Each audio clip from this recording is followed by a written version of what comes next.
Good evening and welcome to Behind Headlines. In this programme tonight we shall be discussing the Daily Mail exclusive investigation in which they revealed that 150 Hamas terrorists that have been released as part of the Gaza peace plan by Israel are living up in a five-star luxury hotel in Egypt.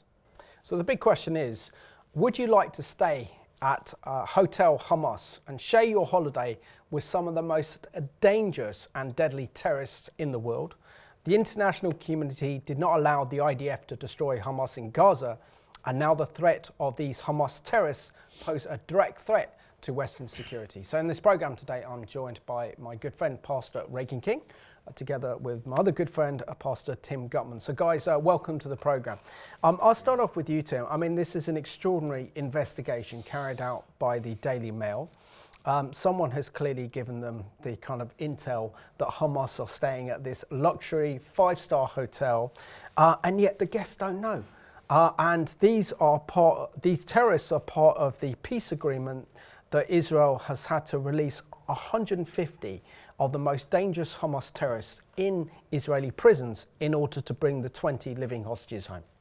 It's, it's ghoulish. I mean, you know, it could almost be comedic. It could be like a movie, you know, a slapstick movie, except it's not funny. These are murderers and rapists and kidnappers. These are the worst kind of terrorists that Israel was forced to release because of their love and value for life. And of course, we've seen history in the past, and it kind of repeats itself where they're forced to make these concessions. And we have these terrorists, these wicked, evil people holidaying on the sunbed next to potentially British holidaymakers or holidaymakers from all over Europe in Egypt. I mean, it beggars belief. Yeah, I mean, I think Tim has got the point here. It is comical, but it's also deadly as well. Can you imagine what would it be like to stay at a five-star Renaissance Hotel, in this case in Egypt, knowing that this is part of your holiday, enjoying all the facilities of the hotel, including the outdoor pool, the spa, indoor restaurant, being so close to Egypt and only a mile away from the pyramids, and to know that you're actually sharing your holiday with mass terrorist masterminds and murderers that Israel has just released as part of its Gaza peace plan? Well, unfortunately, there are some people who I don't think would think anything of it or give much of a care, because they are themselves, and much of our West has been a mouthpiece for Hamas. In fact, they might be absolutely thrilled and view some of these chaps as heroes. But certainly, you know, there are still Jews who enjoy to holiday in these places like Egypt. You know, there's still people who I've encountered, Israelis even love to travel, and many would go to Egypt. And even though there are complications with that, I've encountered many who like, oh no, you know, we'll push through all of the diplomatic issues. It doesn't matter. We want to see and enjoy and experience whatever it has to offer. Imagine you're a Jewish family and you choose to stay at this place, and these guys, unbeknownst to you, are linked to an organization that's sworn to eradicate the Jews. That's frightening. Wow. And this is the significance of it. You know, there has to be someone ultimately who answers and is held accountable for this, frankly, travesty. Absolutely. And the other aspect to bringing this one is that we know that we see all these celebrities like Bob Villan and others that have been condemning Israel and vilifying Israel ever since October the 7th, particularly for Israel's war against Hamas in Gaza. Yeah, would they like to share and go to the same hotel as some of these Hamas terrorist masterminds, and they can meet their heroes for themselves? Exactly. I mean, when you look into who they are and what they've done, you know, to all of those that were like trumpeting Hamas propaganda on our streets, condemning Israel, behold your heroes. Here they are. I mean, they are the sickest, most depraved, most wicked people imaginable. And you have people, like you said, Bob Villan, infamously parroting and putting them on a pedestal. Well, this is the reality, the hardcore reality. Would you want to share a poolside sunbed area with such people? Would you like to bring your kids near such people? I mean, this is the reality of the situation. Absolutely. So just to give you an overview of tonight's programme, we shall be discussing the shocking exclusive investigation by the Daily Mail, revealing that over 150 Hamas terrorists released by Israel as part of the Gaza peace plan are currently staying at a luxury five-star resort in Egypt. Western tourists are reportedly unaware that they are sharing their hotel with some of the most dangerous terrorists in the world. And of course, this is why we name it Hotel Hamas. The Mail reports that Israel was compelled to release nearly all of its most feared jihadists serving life sentences as part of President Trump's 20-point Gaza peace plan.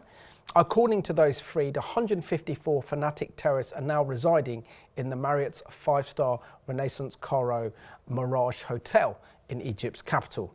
These Hamas terrorists now pose a significant threat to Western security, as Israel deemed them far too dangerous to return to Gaza or the Palestinian Authority. Now in Gaza, according to the Times of Israel, a militia leader operating with the support of Israel in Khan Yunis area of southern Gaza has demanded that the world protect the Gazan residents from Hamas terrorists amidst a wave of executions, killings and carried out by the terror group. And now with the IDF gone, Hamas is reasserting its bloody control over Gaza.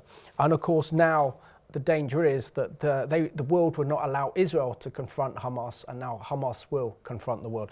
Do you want to read out the scripture today? Because it really does reflect God's heart on what God thinks of evil men who commit violence. Psalm 11 verse 5 through 7 says, "The Lord tests the righteous, but the wicked and the righteous, but the wicked and the one who loves violence, his soul hates. Upon the wicked he will rain coals, fire and brimstone, and a burning wind shall be the portion of their cup. For the Lord is righteousness, his countenance beholds the upright." And of course, this scripture shows the heart of God. He is one of his titles in the Old Testament is Yahweh Zidkenu. He's the Lord our righteousness. He's righteous, he's just, he's good, he's kind even to those who don't deserve it. He's abounding in love, he's gracious and merciful, all of these things. So when you have people who glorify violence, who glorify wickedness, who sell themselves to do evil, and ironically, we've said this in the past, but Hamas in Hebrew means violence. You know, the Lord detests those who love violence, those who love Hamas. I mean, it's, you know, it's plain as day here, but this is contrary. This is the spirit of the Antichrist, the spirit of this age, this violent, this bitterness, this ancient hostility, this hatred, this murder, this celebrating the death of God's babies and elderly and women and children. This spirit is detestable, and God will judge. He will have the final say. We know that. Absolutely. And I suppose the big surprise in me, having read that excellent investigation by the Daily Mail into their exclusive report, that 150 of Israel's most dangerous terrorists that have been freed as part of the Gaza peace plan are now at this luxury five-star hotel in Egypt. But what concerns me the most is that this has been underplayed, I think, pretty much by the media and also by Israel themselves, the extent of the individuals that Israel's had to release those 20 remaining living Israeli hostages. It's almost as if Israel's repeating the same mistake she made back in 2011 with the release of Gilad Shalit and those 2,000 terrorists, including Yewa Sinwar. Well, it's quite commonly heard among IDF soldiers and others in Israel that they would rather, I've heard many people say, if I'm taken hostage, don't come for me.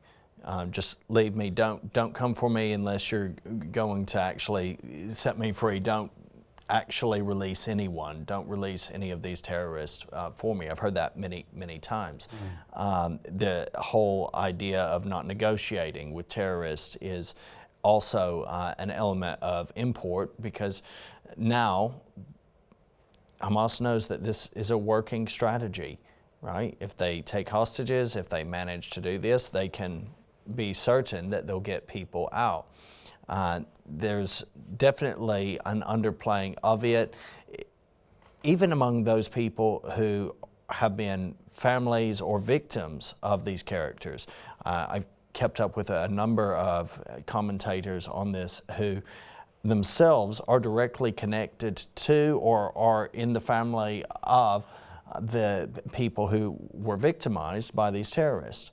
And there are people who have lost loved ones. One particular gentleman, his brother was killed in an attack. And for them to see the faces of some of these people, some of the names that have been released in previous deals and that are believed to have been released in this one, it causes immense pain. But there has been a recognition that, well, this is the only way to begin seeing some change, to get any of those hostages back alive. This was the only way.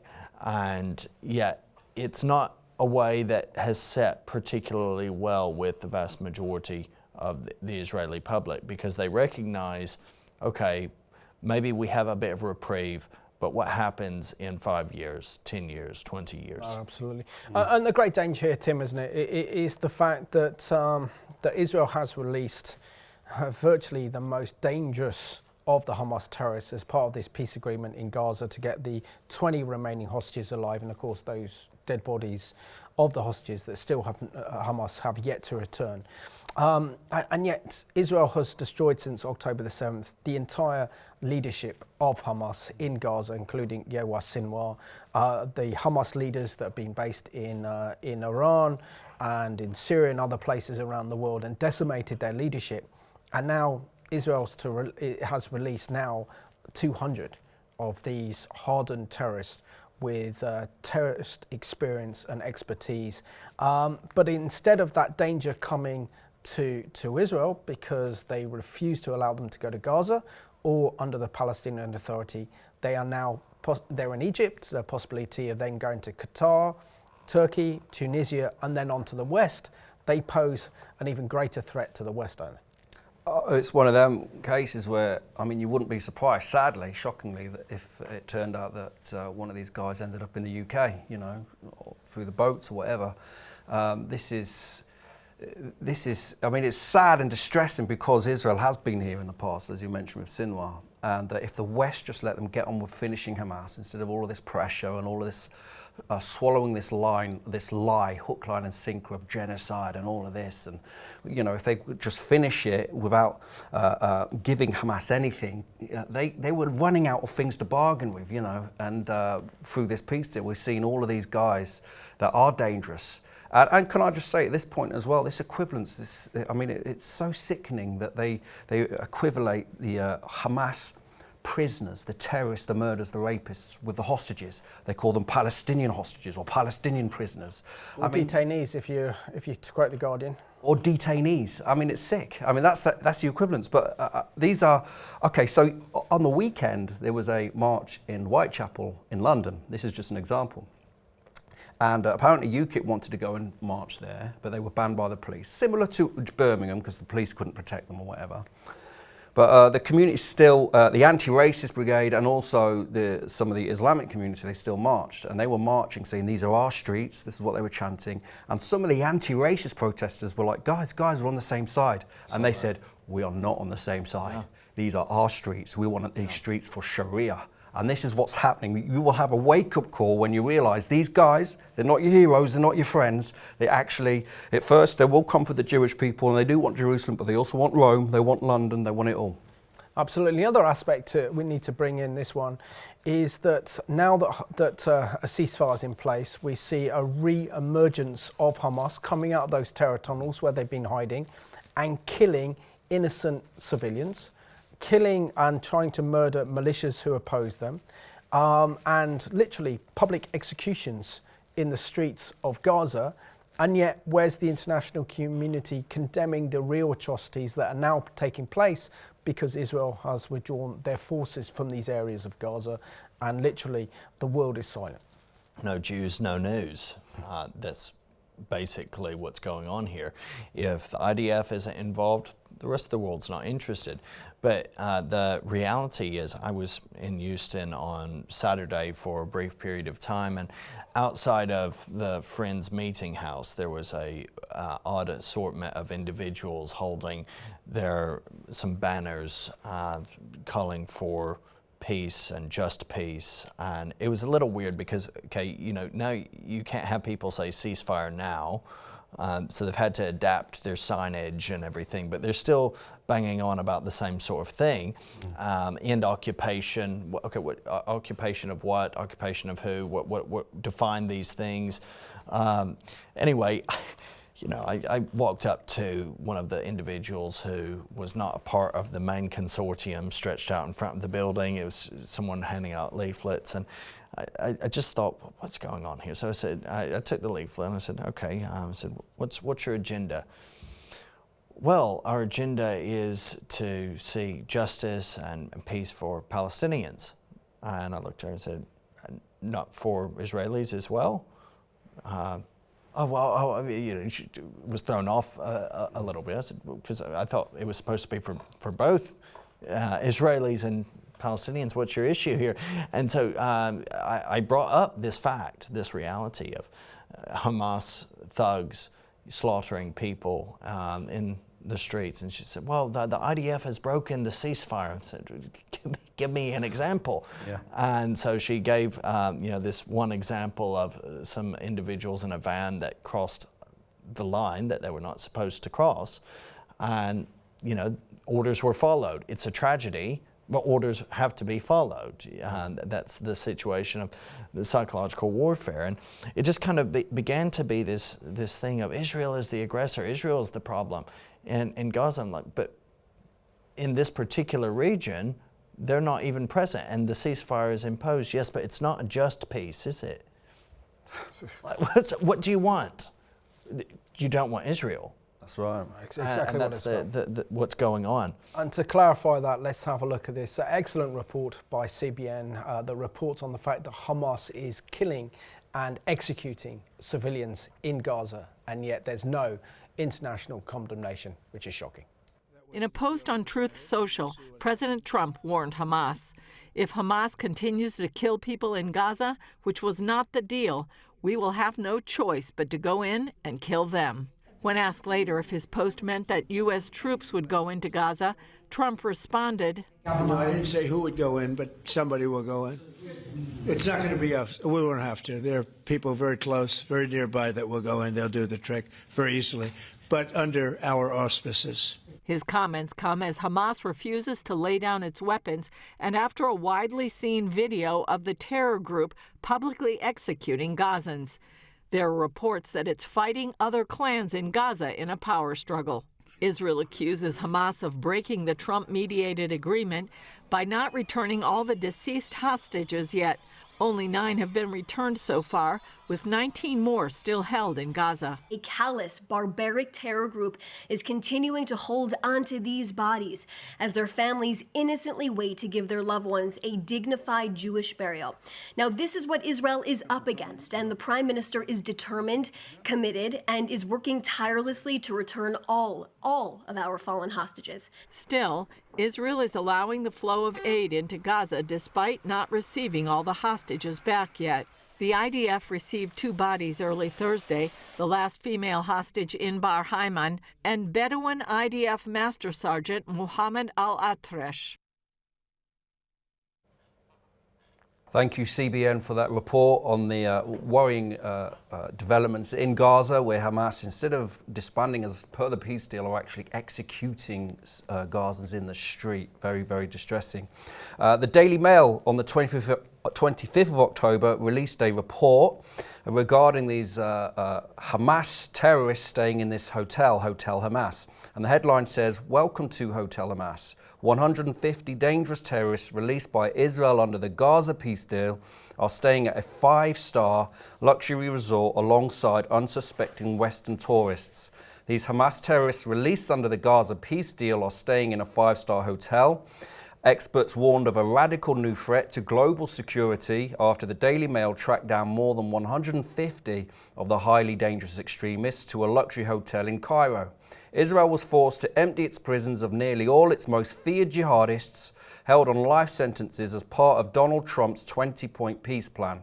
Some 154 of the 250 fanatics who were freed are currently staying in the Marriott's 5-star Renaissance Cairo Mirage City Hotel in the Egyptian capital, a Daily Mail investigation found. Families can still book in to stay at the hotel without being aware of the dangers. Undercover journalists booked into the resort and stayed amongst the murderous jihadists, which included a member of ISIS, a senior Hamas Special Forces commander.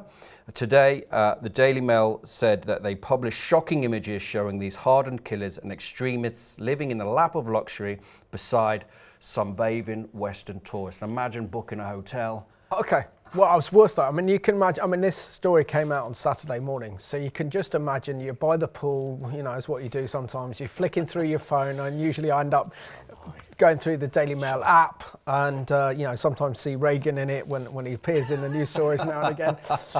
But in this case, literally the front page story of the app is this hotel with 150 Hamas terrorists. I mean, how are you going to respond to seeing that, looking around at your phone, looking at the news story, then all of a sudden looking to see who's around you? I mean, that must be truly a terrifying experience for any holiday maker staying at this 5-star hotel, knowing you're sharing the hotel with some of Hamas's deadliest terrorists. Imagine, you know, some people can be quite chatty, and imagine they're at a poolside bar or something like that, or they're talking with these individuals who are just sat around lounging and bringing things up, and they've maybe seen this report and they're a bit witless about it and said, did you see, you know, it, and there's one of these guys who maybe they're even talking to, but if they hadn't registered it, there's some properly witless individuals who's like, did you see what? It's not a good situation, is it, Tim? I mean, that's why it's comedic, if it wasn't so frightening. It is like a comedy skit. It is. It's like, you know, it's like slapstick almost. But I mean, I've holidayed in Egypt, probably like, you know, a lot of our viewers and probably you guys. But I mean, not recently, and I can't, you know, and I wouldn't, because I have got a tattoo, a Hebrew tattoo, but I've also got a star on my arm. And when I'm in Egypt, people yell to me, Israeli. They think I'm Israeli. And you have a mob chasing you through the street. I can imagine I'm there with my kids and you see eyes staring at you. I'd be wanting my money back for sure, because this is outrageous, isn't it? Oh, unbelievably so. So also the Daily Mail understands that many of them soon may be moved on to live in nearby tourist destinations such as Qatar, Turkey and Tunisia. And they have obviously that Muslim Brotherhood connection, are hugely popular with British holiday makers. The Daily Mail understands that the convicted terrorists will apply for local visas and residence permits to be able to melt back into society, although they will be monitored by local security services. But I mean, the big question is in all of this is, even if they go to Egypt, how is Egypt going to feel safe knowing that they, in Cairo, have 150 of Hamas's most deadliest terrorists that have been released from Israeli prisons staying in Cairo at a 5-star hotel? It creates a big issue for them, because the reality is Egypt and Israel do have a standing peace at the moment. And the reality of that, of the context of having these terrorists there, they are going to be on edge thinking, okay, who are they going to be gathering around them? Who are they going to be meeting with? Do they have influence? Are there cells that they're influencing here? Because there are terror cells in Egypt, everyone knows that.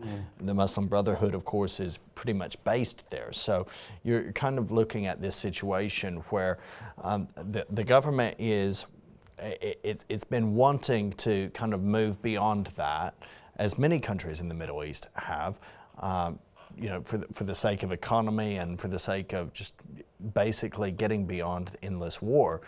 These individuals only want one thing. They've only wanted one thing. So it could impact tourism. If people know there are 150 Hamas terrorists who are there, they don't really want to be dealing with that or running that risk.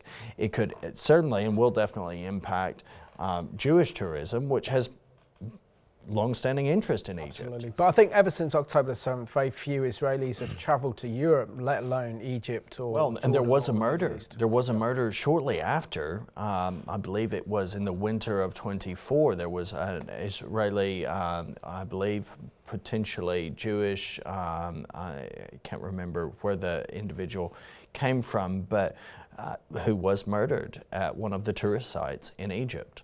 I think gone are the days when you holiday in Egypt or places like Turkey if you're Jewish, you know. Oh, I mean, even They say they don't want even you. if you're Why would you Western go? and stuff as well. So these are the things you have to take into account.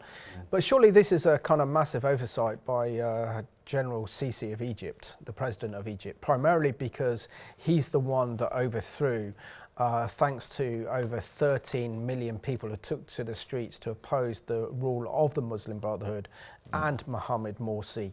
I think it was 30 million Egyptians took to the streets to demand the end of this Islamist government. And of course, we know that Hamas is the Muslim Brotherhood offshoot in their brothers in Gaza. Of course, they're one and the same. So isn't this an actual bad insight? And certainly they won't like the fact that this has now gone on to a major news story to actually cover the fact that 150 Hamas terrorists are living up in luxury in a 5-star accommodation in Cairo. And it shows that terrorism pays, doesn't it? That's right. I mean, you look at, we've made a lot of the fact that the leaders of Hamas, for example, are billionaires. And when you say terrorism pays, a lot of these guys, I think they would be paid something like $40,000 or $30,000 every year for being in prison for killing Jews, basically. Yeah. It is an oversight because, you know, don't forget, Egypt knows Hamas is no friend. You know, obviously they've got a very strong border, which people seem to forget when they're demanding Israel opens up its border for aid. Very, very well protected border. I remember as well, when these Westerners were trying to get through to break the blockade and they went to Egypt thinking they would be welcomed as heroes, and the Egyptians actually just, you know, they had no interest in them using their country or going through their country because they know Hamas is a threat. It's a threat to them as a country. It's a threat to the stability of their land. It does seem like a massive oversight, and I would not want, you know, if I was CC, I would not want these terrorists. I don't know what kind of agreement's been put in place there, but I would not want these guys in my hotel in Cairo, especially with the history there. So the Daily Mail has actually some leading figures to actually quote from, security figures as well as Israeli political representatives on their thoughts on 150 Hamas terrorists staying in a 5-star hotel in Cairo.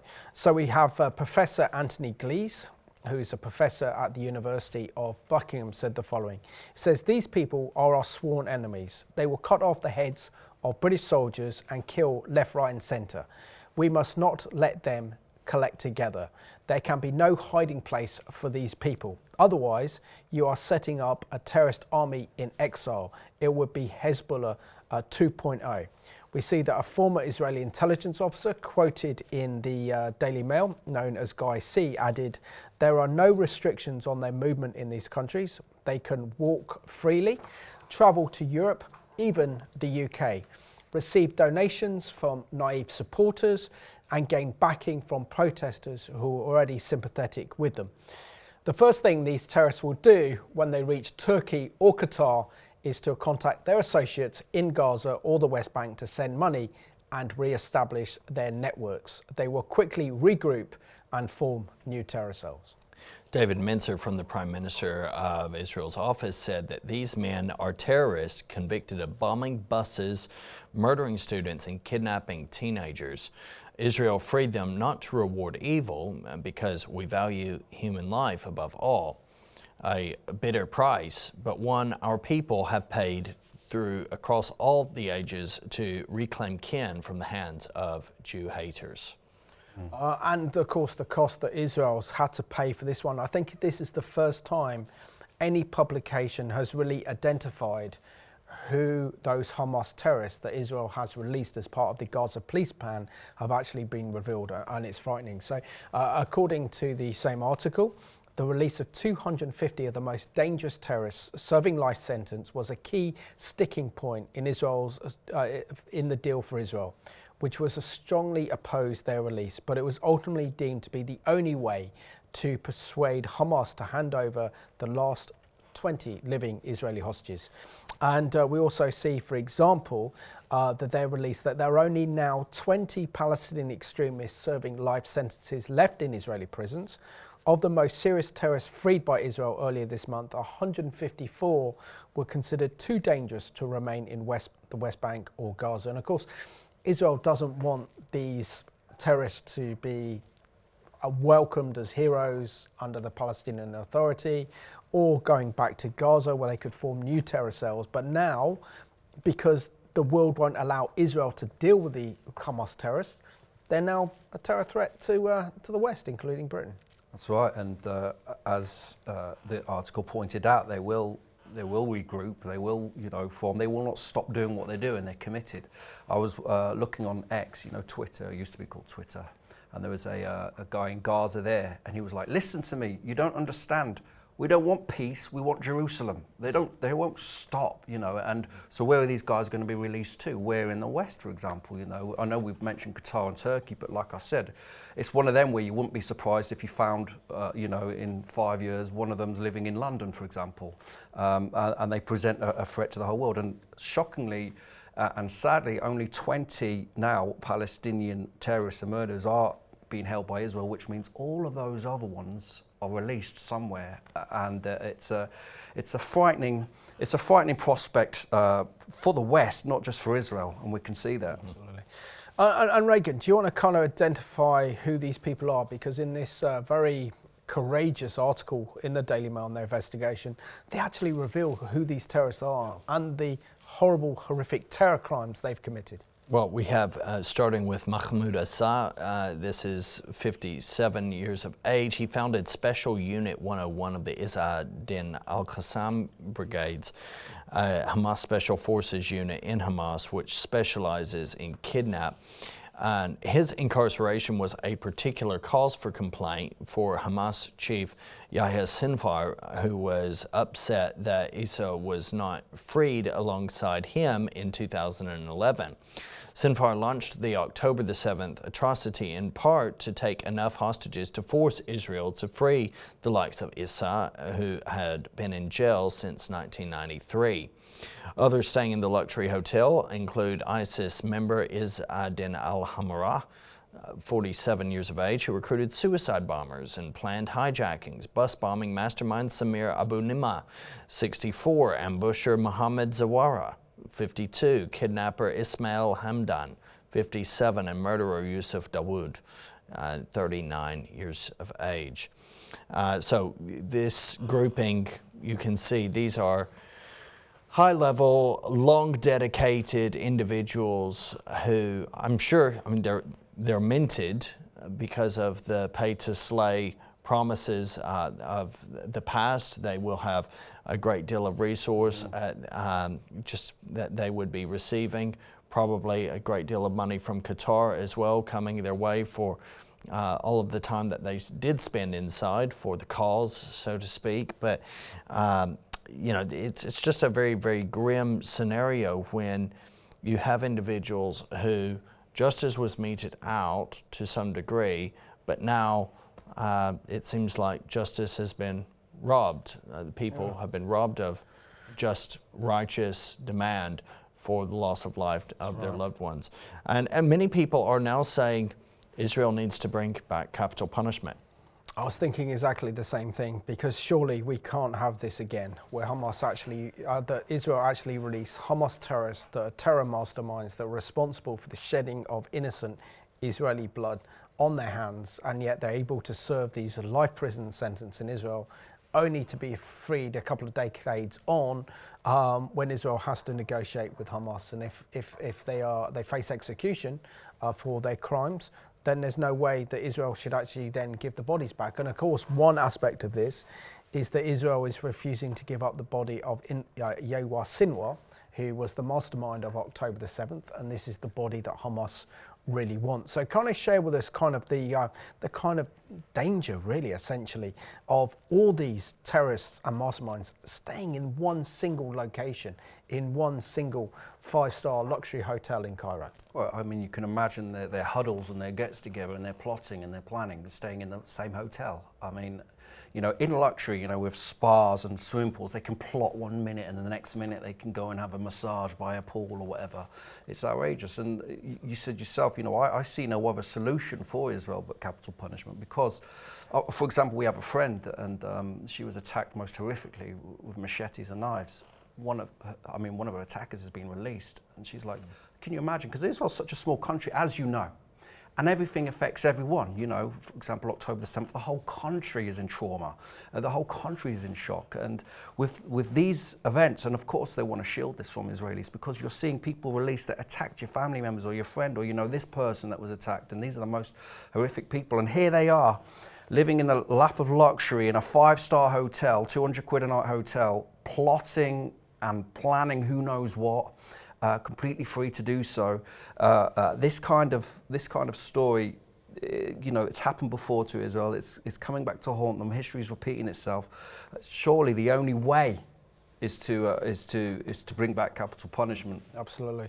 So I want to read out an extract from this excellent investigation by the Daily Mail because it's absolutely chilling. It says here, it says that European tourists soak up autumn rays under the blissful North African sun, watching as children play in the crystal clear waters. Beside them, the Sol Pool Bar beckons for afternoon beers, Egyptian wine and freshly prepared local mezes. Less than an hour from the pyramids and just a short drive from the bustling city centre, this would appear to be the perfect spot from which families can safely explore the wonders of Egypt's ancient capital. But look a little closer and you'll discover that it's all not quite as it seems these days at the Mirage City, part of the Marriott's upmarket Renaissance chain.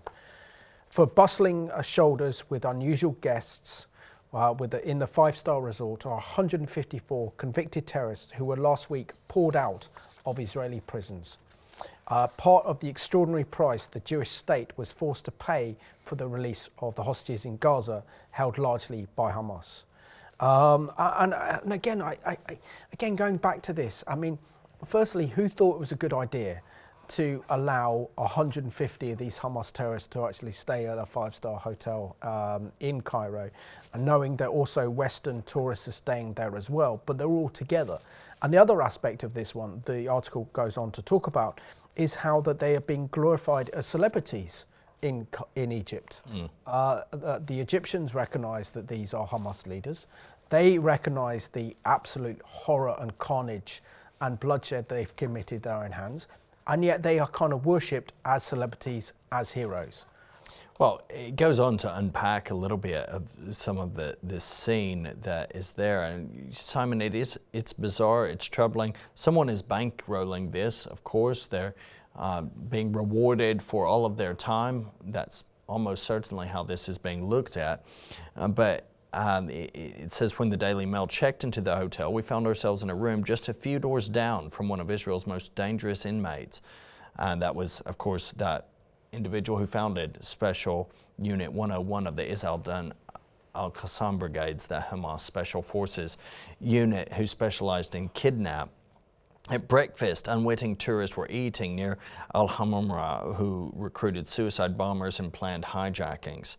Just behind him, enjoying the extravagant buffet of fresh fruit, local pastries, unlimited coffee, and a personal chef to cook your eggs any way you wish, was Jihad al-Rum, 47. He was part of a group of terrorists who befriended a Jewish teenager, lured him to the West Bank, and then stabbed and shot him to death in a murder that shocked Israel in 2002. These extremists were celebrated at the luxury hotel. One of them, Akram Abu Bakr, responsible for dozens of shootings and bombings, even hosting his wedding in the grounds of the resort last Saturday. So not only that, we're now throwing weddings for them. having been deemed too much of a threat to Israel to return to Gaza or the West Bank. Instead, these terrorists have received a hero's welcome from pro-Palestine groups in Cairo, spending much of their time posing for selfies with adoring local fans who apparently have no problem with the record of killing and kidnapping. No, they definitely wouldn't. They see them as part of the cause. And the same article says that they were withdrawing wads of cash. You said yourself, pay to slay. I mean, it beggars belief. And of course, there's the implication that what's the daily cost of housing these, of keeping these guys there? £30,000 a day to house these terrorists. Can we just like see as the West, and this is damning on us, can we not see what is good and evil, dark and light? I was speaking yesterday about the kingdom of darkness and the kingdom of light.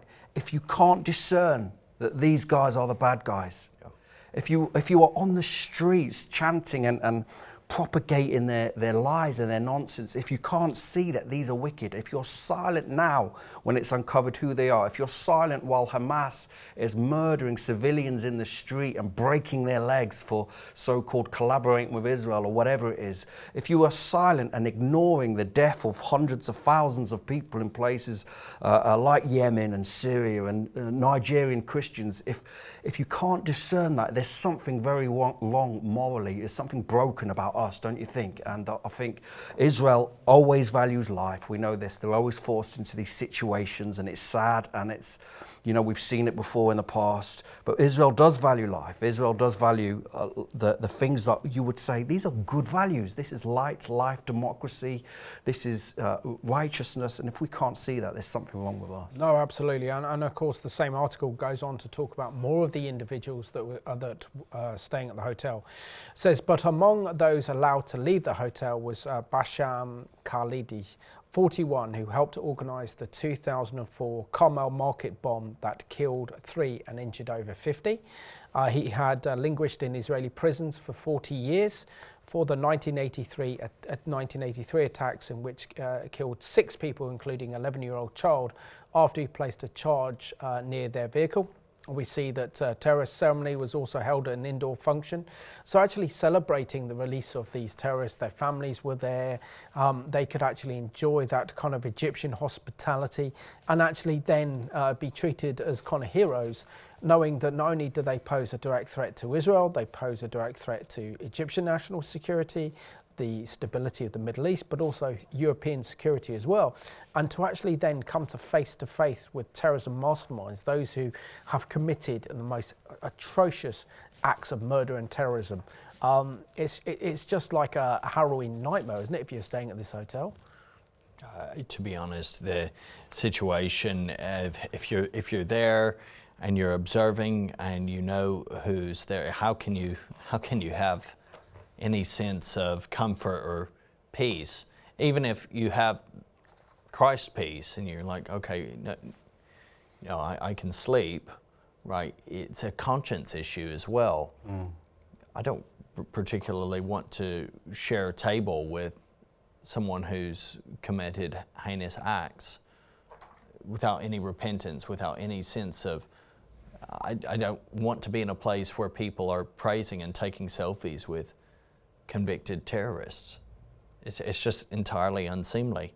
No, absolutely. Now, we have a response, according to the Daily Mail. This is Israel's security response to this investigation. They said that while Mossad and the world's other intelligence agency will undoubtedly keep a close eye on ISA, the sheer number of terrorist release is unparalleled. It comes after scores of others were freed in previous ceasefires, such as November 2023 and in January last year, and what steps are being taken to stop these men plotting together. They said that throughout our time, all were consistently on the phone or huddled together or hushed in conversation, trying to escape prying eyes. In 2011, Israel felt that nearly 1,000 Palestinian prisoners for one soldier was a price worth paying. But the true cost was only felt when Yahya Sinwar launched Hamas's barbaric attack on Israel on October the 7th. The time Israel has gambled by releasing only 96 of the worst prisoners back to the West Bank and Gaza and deporting these 150 to Egypt, where they'll be better protected. So again, it's just bizarre. And I suppose what comes to mind as well, in the process of researching the program, is that song by the Eagles, Hotel California, came to mind, because the lyrics are very poignant. And I think when you actually unpack the lyrics of Hotel California, it's very, very similar that if you were staying at this 5-star luxury resort in Cairo. Exactly, and when you sent the article Hotel Hamas, that's what the song came to my head actually. The lyrics are, on a dark desert highway, cool wind in my hair, warm smell of my colitas rising up through the air. Up ahead in the distance, I saw a shimmering light. My head grew heavy and my sight grew dim. I had to stop for the night. There she stood in the doorway, I heard the mission bell, and I was thinking to myself, this could be heaven or this could be hell.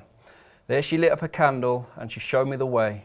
There were voices down the corridor, I thought I heard them say, welcome to the Hotel California. Such a lovely place, such a lovely place. Plenty of room at the Hotel California.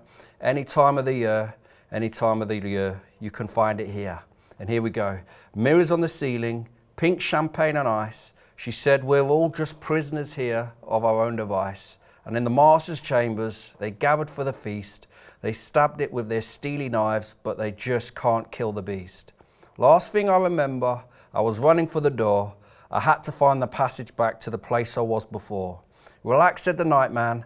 We're programmed to receive you.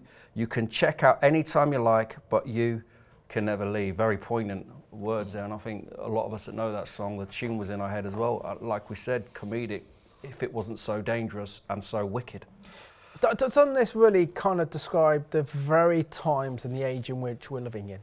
So on the one hand, we have a 5-star hotel, probably one of the best in Cairo, if not the best in Egypt, kind of Renaissance hotel. You have holiday makers, probably all over Europe and all over the world, there to visit the pyramids, see the pyramids, enjoy their holiday, relaxing by the pool. At the same time, you have 150 of the most evil, deadliest men in the world at your holiday resort, sharing the same hotel. You're going down to breakfast, you're seeing them at breakfast, you're seeing them by the pool, you're seeing them in the corridors. I mean, doesn't this just really does reveal to us an incredible, scary way of how close our culture, our society is with evil? Yeah, and to be honest, I just don't think there is much of a perspective on it. I mean, the Daily Mail is correct in sort of highlighting this, and I think there are some who would be concerned, but I still don't think the vast majority of people in the West actually understand what's going on. And some do understand what's going on, but they see it in a completely inverted way.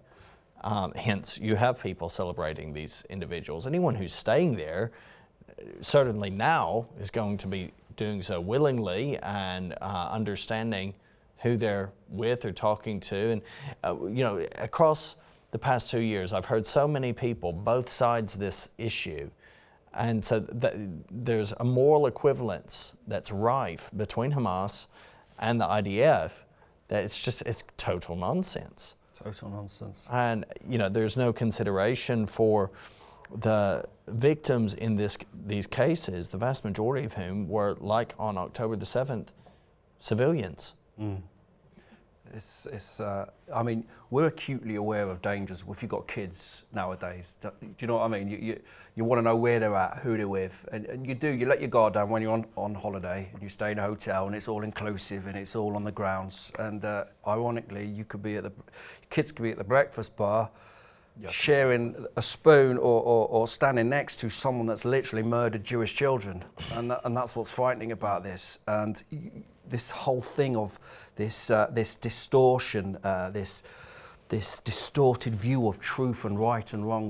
We had a doctor in the UK actually. She was on trial because she was like glory to the martyrs, and October the 7th she was praising it and celebrating it. And is that the same one with the October the 7th necklace? October the 7th necklace, and that's the sickness that's infested our society. That sickness which sees these guys as martyrs or heroes. Well, let's see how heroic they are when your kids are standing next to them at the hotel bar, or if they're released in our country. Absolutely. And the other aspect of this one is that we might think, and the media has certainly kind of moved on, our mainstream media, our world leaders have moved on. There's a ceasefire in place. Israel have got the 20 remaining hostages alive. The war has virtually come to an end in Gaza. Yet this is not the end of Hamas, is it? Because we're seeing that Hamas is re-emerging out of those terror tunnels and murdering innocent civilians, including men, women and children, and militias that are opposed to their rule and are determined to keep hold and control of Gaza, despite everything that President Trump has said. That's right. The Times of Israel reported on the 16th of October the following headline: Hamas is killing hundreds. Head of Khan Yunis militia pleads for the international community to protect Gazans against Hamas executions. Hossam al-Astal, a militia leader operating with Israeli support in Khan Yunis, demands that the world protect the residents of Gaza from Hamas's terror amid a wave of executions and killings carried out by the terror group.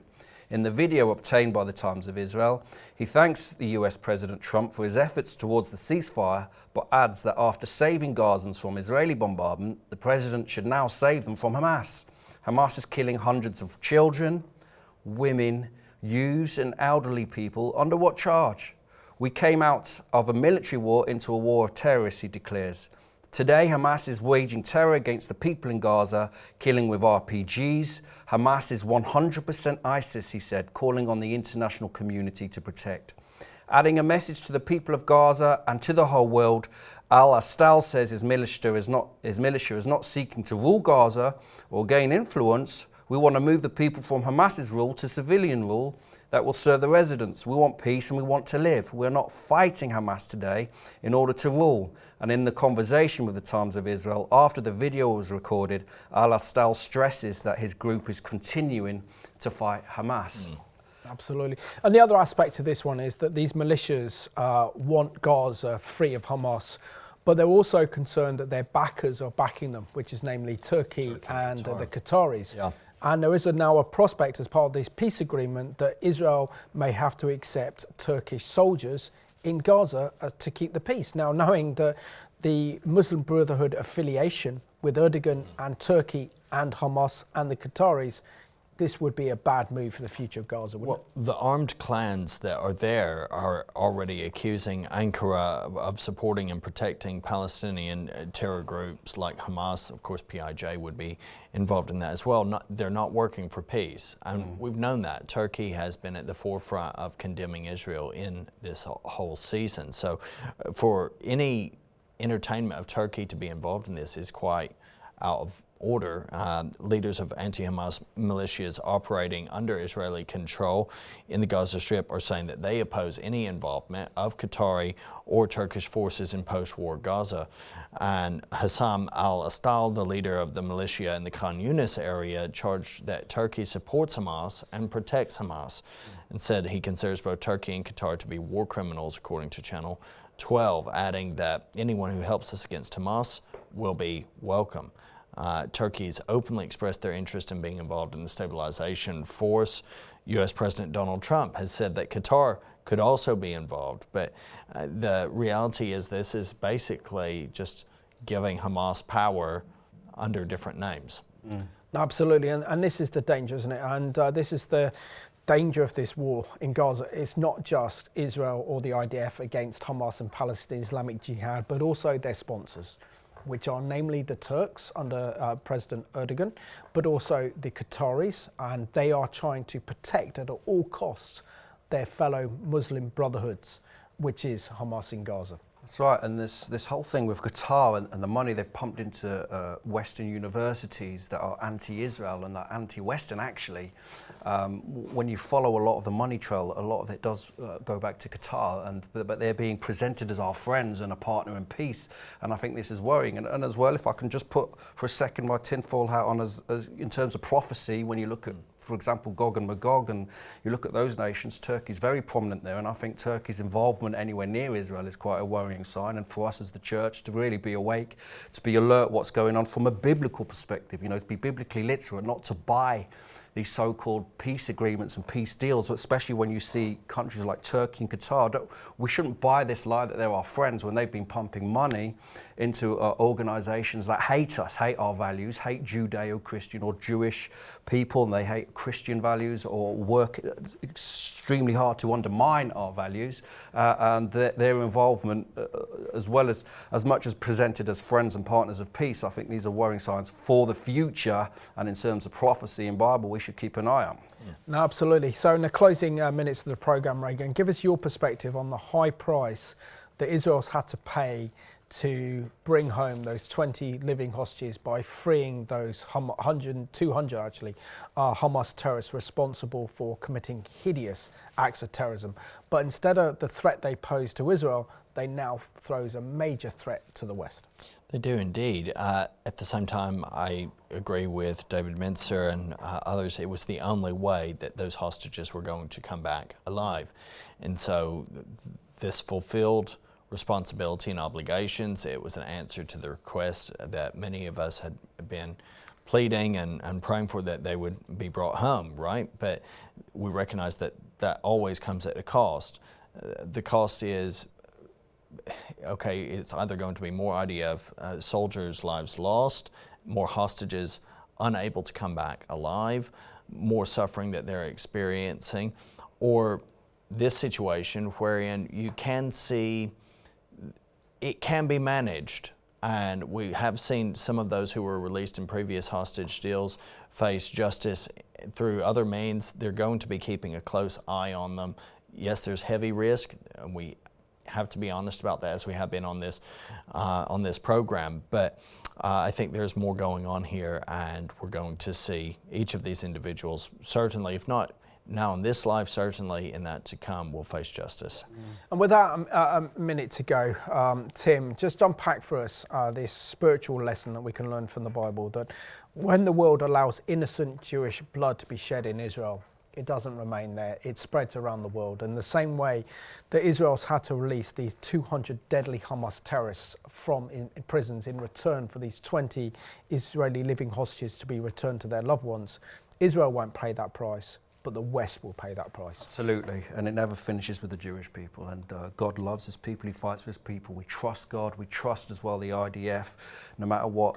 We've shed, you know, all of us, we've prayed for, we've shed tears with Israel over these last 2 years, and but the West, the way that we've turned against it, that will only be on us, the judgment will be on us. Tim, Reagan, thanks for doing a superb job on this week's Behind Headlines. And we just want to thank you for watching this program at home. Before you book your 5-star hotel in either Egypt or Turkey or in Qatar or in Tunisia, be careful, because you might be sharing your hotel with some of the most dangerous convicted Hamas terrorists that are known in Israel's history. And sadly, when innocent blood is shed in Israel, it comes around the world. And so Israel is probably relieved to have the hostages home, but now these Hamas terrorists pose a direct threat to Western security. So thank you for watching today's Behind Headlines.